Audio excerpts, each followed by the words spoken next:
ጸሎታችሁ እንዳይሰማ የሚያደርጉ አራት ምክንያቶችንና መፍትሄዎቻቸውን ዛሬ በዚህ ቪዲዮ እናያለን። በጣም ብዙ ሰዎች እግዚአብሔር ለምንድነው ጸሎታችንን የማይሰማው ብለው ይጠይቃሉ። ዛሬ በዚህ ቪዲዮ ጥሩ ትምህርት እንደምታገኙ ተስፋ አደርጋለሁ። ቪዲዮን ላይክ፣ ሼር እንዲሁም ደግሞ ሰብስክራይብ ካላደረጋችሁ ሰብስክራይብ እያደረጋችሁ ቤተሰብ እንድትሆኑ በጌታ ፍቅር አሳስባችኋለሁ።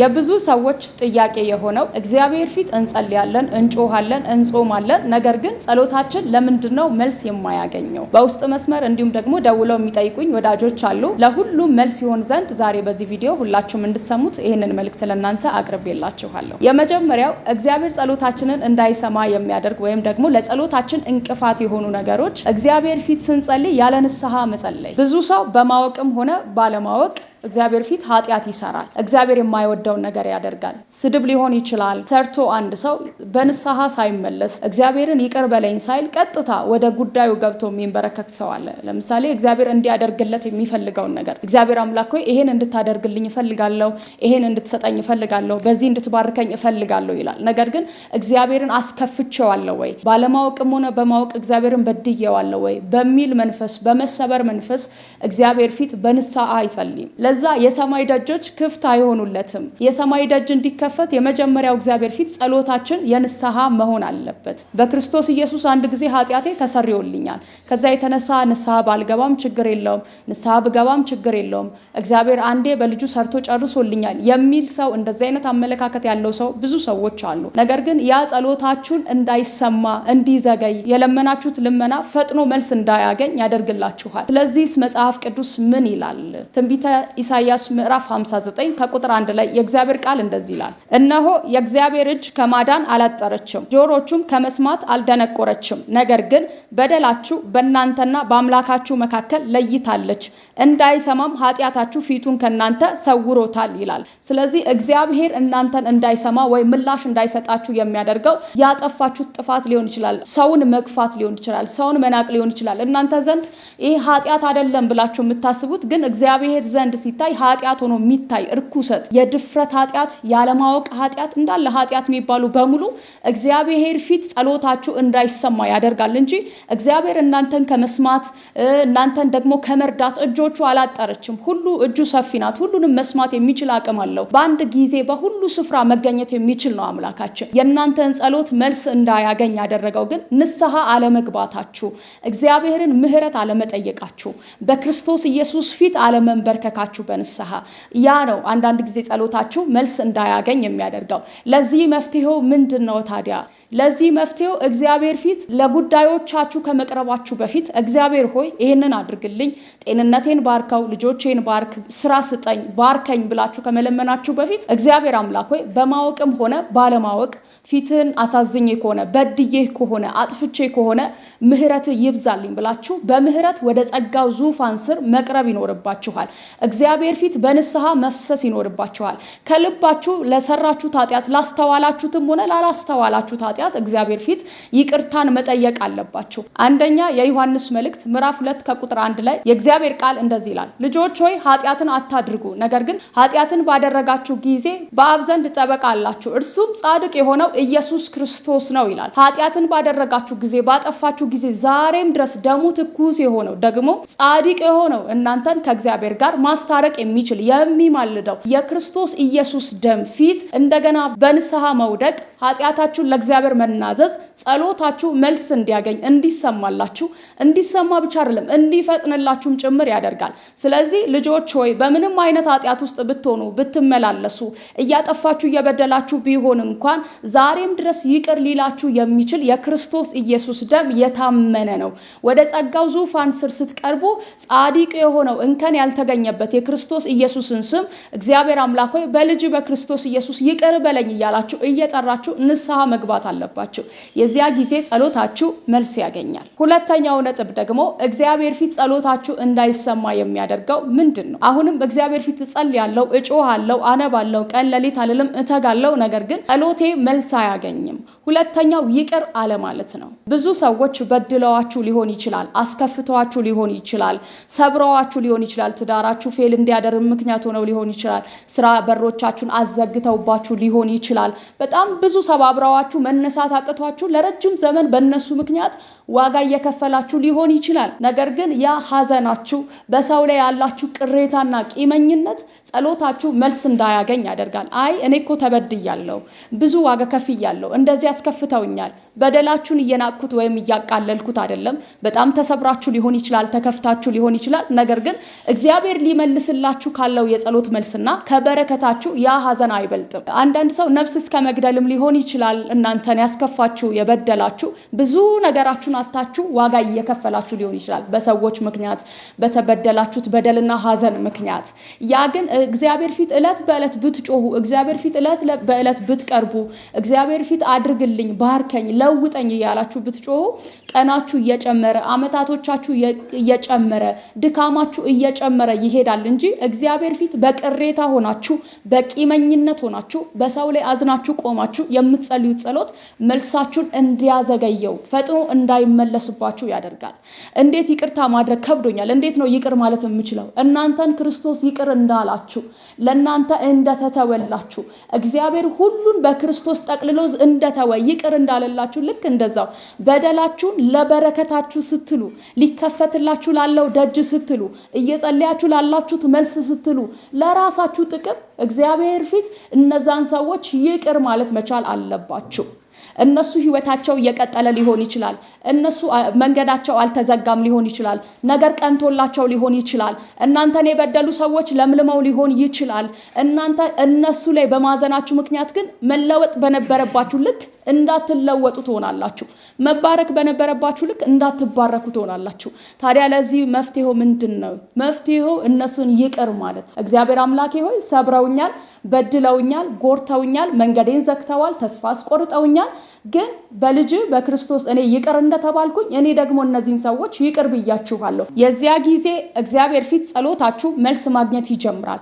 የማርቆስ ወንጌል ምዕራፍ 11 ከቁጥር 25 ላይ የእግዚአብሔር ቃል እንደዚህ ይላል፣ ለጸሎት በቆማችሁ ጊዜ በሰማያት ያለው አባታችሁ ይቅር እንዲላችሁ እናንተም ደግሞ ይቅር በሉ ይላል። ስለዚህ እግዚአብሔር ፊት በጸሎት በቆማችሁ ጊዜ፣ እግዚአብሔር ፊት በጸሎት በተንበረከካችሁ ጊዜ የሰማይ አባታችሁ ይቅር እንዲላችሁ እናንተም ደግሞ እናንተን ያስከፏችሁን፣ የበደላችሁን፣ ህይወታችሁን ያበላሹባችሁን፣ በጣም ዋጋ ያስከፈላችሁን ሰዎች ይቅር ልትሉ ይገባል። ይቅር ማለት የራሳችሁን በረከት ነው የሚስብላችሁ፣ የእናንተን የሆነ ደጅ ነው የሚከፍትላችሁ። ስለዚህ መፍትሄው ሰዎችን ይቅር ማለት።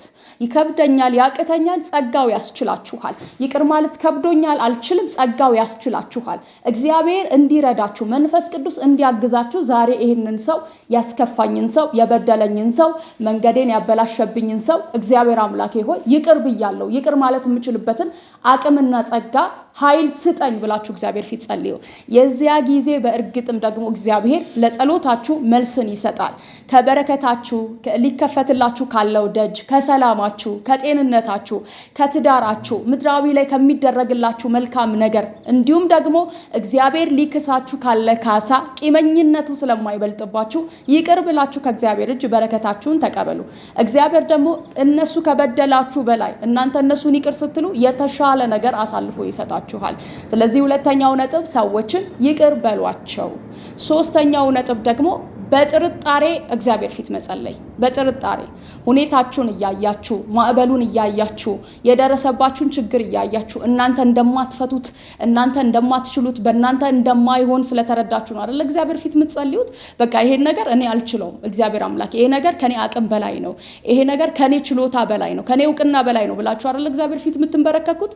የተንበረከካችሁበት ጉዳይ ግን በጥርጣሬ ከሆነ ሊሆን ይችላል፣ ላይሆን ይችላል። እግዚአብሔር ሊያደርግልኝ ይችላል፣ ላያደርግልኝ ይችላል፣ ሊሰማኝ ይችላል፣ ላይሰማኝ ይችላል የሚሉ በሁለት ሐሳብ እግዚአብሔር ፊት እንድትቀርቡ የሚያደርጓችሁ ጥርጣሬዎች ጸሎታችሁ ጭራሽ እንዳይሰማ መልስ እንዳያገኝ ነው የሚያደርገው።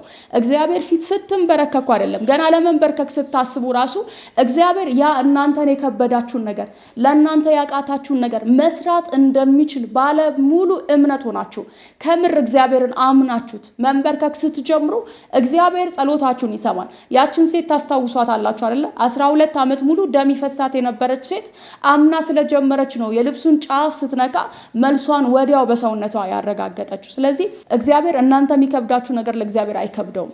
መሽቶባችሁ ቢሆን ረፍዶባችሁ ቢሆን አቅቷችሁ ቢሆን ለእናንተ የማይቻል በዙሪያችሁ ባሉ ሰዎች የማይቻል በገንዘባችሁ በእውቀታችሁ በጥበባችሁ የማይቻል የትኛውም ነገር እግዚአብሔር ፊት ቀርቡ እንደሚቻል አስባችሁ እግዚአብሔር እንደሚያደርግ እንደሚያከናውንላችሁ አምናችሁ እግዚአብሔር ፊት ልትጸልዩ ልትጮሁ በእምነት ልትንበረከኩ ይገባችኋል።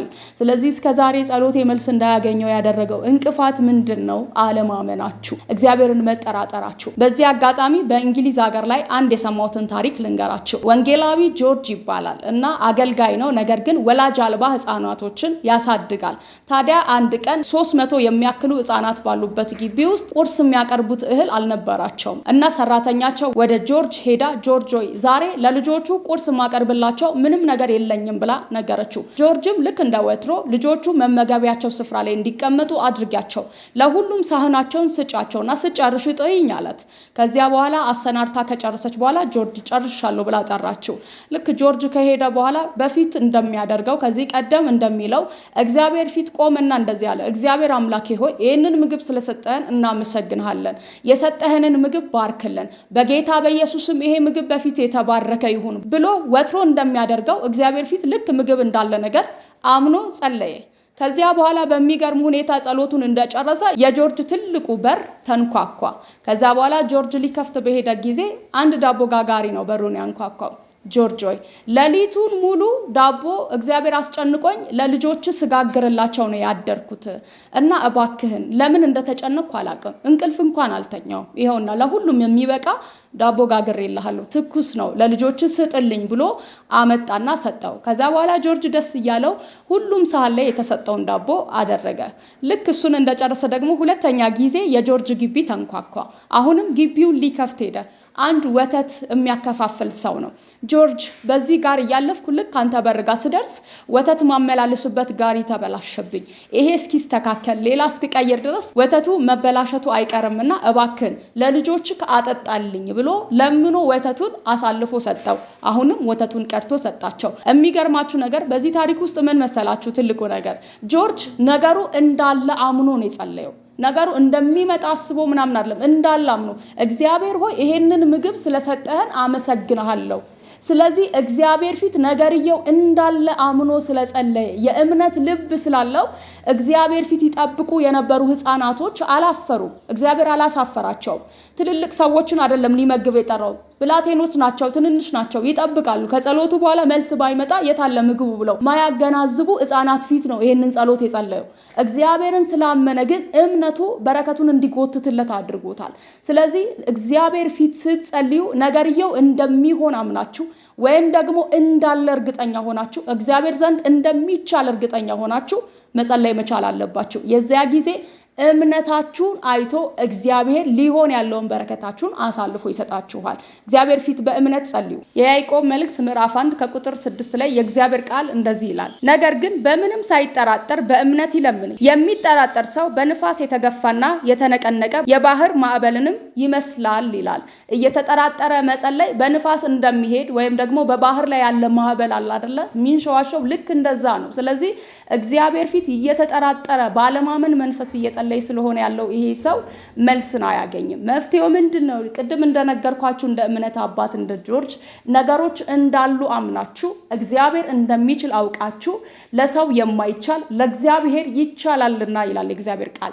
ለእናንተ ያልተቻለ ለእግዚአብሔር እንደሚቻል እርግጠኛ ሆናችሁ በእግዚአብሔር ባለሙሉ ልብና እርግጠኛ ሆናችሁ እግዚአብሔር ፊት መጸለያችሁ የማይሆነውን የማይቻለውን የማይደረገው ነገር እንዲደረግላችሁ እንዲሆንና እንዲቻል ያደርጋል። ስለዚህ ሶስተኛው ነጥብ እግዚአብሔር ፊት በእምነት መጸለይ ነው። የመጨረሻውና አራተኛው ነጥብ የምትጸልዩበትን ዓላማ ማወቅ ነው። ብዙ ሰው ጸሎት ስለሚችል ይጸልያል እንጂ ስለምን ዓላማ እንደሚጸልይ የሚጸልይበት ጉዳይ ምንድነው? ሪዝኑ ምንድነው? እግዚአብሔር ፊት እንዲጮህ ያደረገው ምክንያቱ ምንድነው ብሎ አያውቅም፣ አያስብም። ለምሳሌ እግዚአብሔር ፊት እናንተን የበደላችሁን እናንተን ያስከፋችሁን ሰው ለመግደል ወይም ደግሞ ያን ሰው ለመበቀል ሰው ለማስቀናት ሰው በእናንተ ጉዳይ እያየ ወይኔ እሱ እኮ እያለ የእናንተን ህይወት እያየ እየቀና እንዲሄድ ሰዎችን ለመበደል ሰዎችን በተንኮል ለመያዝ ለማጥመድ ሰዎችን ለመጉዳት አጠቃላይ ለኃጢአት ለሆነ ነገር ከሆነ እየጸለያችሁ ያላችሁት ዓላማችሁ ክፉ ስለሆነ የጸለያችሁበት መንገድ እግዚአብሔርን የማያከብር ከሆነ የምትጸልዩበትንም ዓላማ ስላለያችሁ ጸሎታችሁ እንዳይሰማ ያደርጋል። ገጥሞንም እናውቃለን አይደለ? በጣም ሰው በደለን በጣም ሰው በሰው ካዘንን ከተከፋን እግዚአብሔር ያንን ሰው እንዲበቀልልን እግዚአብሔር ያንን ሰው እንዲገልልን እግዚአብሔር ያንን ሰው እንዲያነሳልን ወይ ደግሞ እግዚአብሔር ወይ አየክ አይደለ በዚህና በዚያ መንገድ እንዲያደረጉኝ ብሎ በክፋት በተንኮል በአመጽ እግዚአብሔር ፊት እየጸለይን ከሆነ ይሄ ጸሎት ሮንግ ነው። በፍጹም መልስ ሊያገኝ አይችልም። እግዚአብሔር ለሁሉም እኩል አባት ነው። እናንተንም ለበደለ ሰው አባት ነው። እግዚአብሔር ለእናንተም አባት ነው። እግዚአብሔር ፊት ለተንኮልና ለአመጽ ለኃጢአት እየጸለያችሁ ከሆነ አላስተዋላችሁ ይሆናል። ለምሳሌ እኔ ለኃጢአት ብዬ አይደለም ይሄን ጸሎት መጸለየው፣ ግን በጣም ከመሰበሬ የተነሳ ነው ልትሉ ትችላላችሁ። እግዚአብሔር ዓለም ውስጥ እንደዚህ አይነት ነገር ደግሞ መልስ ስለማያገኝ በፍጹም በተንኮል እየጸለያችሁ በአመጽ እየጸለያችሁ ሰው ለማስቀናት እየጸለያችሁ ከሆነ ጸሎታችሁ መልስ አያገኝም። ለዚህ ደግሞ ሐናን መመልከት እንችላለን። ሐናን ጣውንቷ እንዴት ታስቀናናት እንደነበረ ማየት እንችላለን መጽሐፍ ቅዱስ ላይ። እንዴት ሁሉ ጊዜ በየአመቱ ታስከፋት እንደነበረ ሐና ለመስዋዕት በሄዱ ጊዜ አንድም ቀን ደስተኛ ሆና ተመልሳ አታውቅም። ምግብ በልታ አታውቅም። ደስተኛ ሆና አታውቅም። ስቃ አታውቅም። ለምን? የሚያስቀናት ሰው ስላለ። አንቺ ልጆች የሉሽም እኔ ግን ልጆች አሉኝ የሚሏት ስላለ የሚገፏት ስላለ እና ሁሉ ጊዜ በየአመቱ መስዋዕት አድርገው ሲመለሱ የሐና ፊት እንዳዘነ እንደተጎሳቆለች ልቧ እንዳለቀሰ ነበረ። የጸሎት መልሷን እንድታገኝ ያደረጋት በመጨረሻው አንድ ነገር ብቻ ነው። እሱም እግዚአብሔር ፊት ምክንያቷ ነው ውጤቷን ይሳበላት። ምንድነው ምክንያቷ? እግዚአብሔር ፊት የሐናን ጸሎት ያፈጠነላት ምንድነው ምክንያቷ? እግዚአብሔር አምላክ ብትሰጠኝ ላንተ መልሼ እሰጥሃለሁ። እግዚአብሔር ያየው ሪዝኑን ነው። በቃ ምክንያቷን ያየው። ሐና ብትቀበል ስታስቀናናት የነበረችውን ጣውንቷን ስታስከፋት ስታስለቅሳት ምግብ እንዳትበላ ኢልቃና እኔ ከ10 ልጆች አልበልጥብሽም ይላታል። እድል ፈንታን እንኳን ጨምሮ ነው የሚሰጣት። ያን ሁሉ የተሰጣትን እድል ፈንታ ኢልቃና ይገልጽላት የነበረውን ፍቅር እንኳን እንዳታስታውስ አድርጋ ጣውንቷ በምትገፋት በምታስከፋት ምዕራፍ ላይ መልሳ እግዚአብሔር ፊት ቀርባ ጣውንቴ እያስከፋችኝ ነው፣ እኔም እንደሷ ወልጄ ልጆቼን ማሳየት እፈልጋለሁ፣ የኔም ልጆች ሄደው የሷን ልጆች እንዲጣሏቸው እንዲያስቀናኗቸው እፈልጋለሁ የሚል ሪዝን ይዛ ቀርባ ቢሆን እግዚአብሔር ፊት ጸሎቷ ውጤት አልባ ድካም ብቻ ነበር የሚሆነው። ሐና ግን ውጤቷን የቀየረችው ምክንያቷን የቀየረችው እግዚአብሔር ፊት። እግዚአብሔር ወይ ብትሰጠኝ የቤት አገልጋይ ነው የሚሆነው፣ አንተን ነው የሚያከብርህ። የዛ ሰዓት እግዚአብሔር ፊት ጸሎቷ ተሰማ። ስለዚህ የምትጸልዩትን ጸሎት ሳይሆን እግዚአብሔር ምክንያቱን ነው ራሱ ማወቅ የሚፈልገው። ምክንያታችሁን እግዚአብሔር ማወቅ ይፈልጋል። ለምንድነው መጸልየው? መባረክ ስላለብኝ፣ ቤቴን መምራት ስላለብኝ፣ ልጆቼን ማሳደግ ስላለብኝ፣ ትዳሬን መምራት ስላለብኝ፣ እግዚአብሔር አምላኬ በምትሰጠኝ ደግሞ አንተን ማገልገል ስላለብኝ፣ እዚህ ምድር ላይ እንድባረክ እንዲሁም አንተን እንዳገለግል የኔ በረከት አንተን እንዲያሳይ አንተን እንዳመሰግንበት የምትሰጠኝ ነገር አንተን ከወዳጆቼ ጋር ተሰብስቤ የማሳይበት የማከብርበት ይሁንልኝ ብላችሁ የምትጸልዩት ጸሎት ከሆነ እግዚአብሔር ፊት መልሳችሁን ያፈጥነዋል ማለት ነው። እንዳትከናወኑ የሚያደርጋችሁ ምንድነው? ዓላማውን አለማወቃችሁ። የምትጸልዩበት ዓላማ ትክክል አለመሆኑ እግዚአብሔር ጸሎታችሁን እንዲሰማ የማያደርግ መሆኑ ነው ጸሎታችሁ እንዲዘገይ የሚያደርገው። እግዚአብሔር ደግሞ ዓላማችሁን ካወቃችሁና ዓላማችሁ እንደሚጠቅማችሁ እግዚአብሔር ፊት ካሳወቃችሁ ጸሎታችሁን ዛሬውኑ እግዚአብሔር ይመልሳል። አሁኑኑ እግዚአብሔር የማንንም ጸሎት በአንድ ደቂቃ መስራትም መመለስም ይችላል፣ መስጠትም ይችላል። ስለዚህ እግዚአብሔር ፊት ይሄንን ዓላማችሁን አስተካክላችሁ ጸልዩ። ከዛሬ ቀን ጀምሮ እስከ ዛሬ እየጸለያችሁ የነበራችሁበት በጸጋው ዙፋን ስር እየቀረባችሁ ያላችሁበት የጸሎት ዓላማ ትክክል ካልሆነ ከዚህ ቪዲዮ በኋላ ዓላማችሁን አስተካክሉት። የኔ ምክንያት በፊት እንድጸልይ ውጤቱን እንድትሰጠኝ የምፈልግበት ምክንያት ይሄ ነው ብላችሁ እግዚአብሔርን ሊያከብር የሚችልና ጸሎታችሁን ሊጎትትላችሁ የሚችል ዓላማ እግዚአብሔር ፊት ይዛችሁ ቀርቡ። የዚያ ጊዜ ጩኸታችሁ መልስ ያገኛል። የማርቆስ ወንጌል ምዕራፍ 4 ከቁጥር 3 ላይ እንደዚህ ይላል፣ ትለምናላችሁ በምኞታችሁም ትከፈሉ ዘንድ በክፉ ትለምናላችሁና አትቀበሉም። ስለዚህ በክፉ ስለለመናችሁ እግዚአብሔር ፊት የጸለያችሁትን የለመናችሁትን እንዳታገኙ ትሆናላችሁ። ከዛሬ ቀን ጀምሮ ጸሎታችሁ ልክ እንደ ሐና ማድረግ መቻል አለባችሁ። ጸሎታችሁ እንዳይመለሱ የሚያደርጉ እነዚህን 4 እንቅፋቶችን ከዚህ ቀን ጀምሮ ከህይወታችሁ ላይ አስወግዱ። እግዚአብሔር ፊት በንስሐ ጸልዩ። እግዚአብሔር ፊት ያለ መጠራጠር ጸልዩ። እግዚአብሔር ፊት በእምነት ጸልዩ። እግዚአብሔር ፊት በክፉ ምኞት አትጸልዩ። በእነዚህ መንገድ ከሄዳችሁ እነዚህ 4 ነገሮች የጸሎታችሁ መልስ ሆነው እንዲመጡ አምናለሁ። ቪዲዮን እስከመጨረሻ ስለተከታተላችሁ አመሰግናለሁ። ጸጋና ሰላም ይብዛላችሁ። ቀጣይ በሌላ ቪዲዮ እስክንገናኝ ቸር ሰንብቱ። እግዚአብሔር ከእናንተ ጋር ነው። ሻሎም